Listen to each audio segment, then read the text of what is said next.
Swapping crypto in your Trust wallet is very easy to do. Today I'm going to show you how to do it. First of all, you have to install the Trust Wallet app from the Play Store. After installing the app, you have to click on the Trust Wallet app to open it.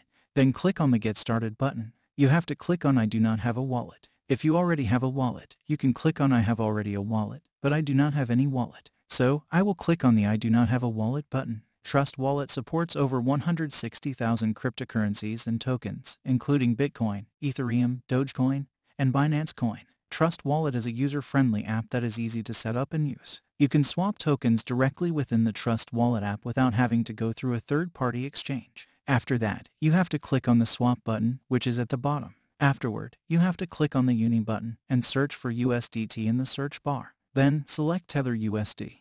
After that, you have to click on ETH. Next, you have to search for TWT in the search bar and select Trust Wallet. Now you can enter your amount here. Then, you have to click on the Approve button. After that, you have to click on the Swap button and then click on the Confirm button, and it's done. This is how you can swap crypto in your Trust Wallet.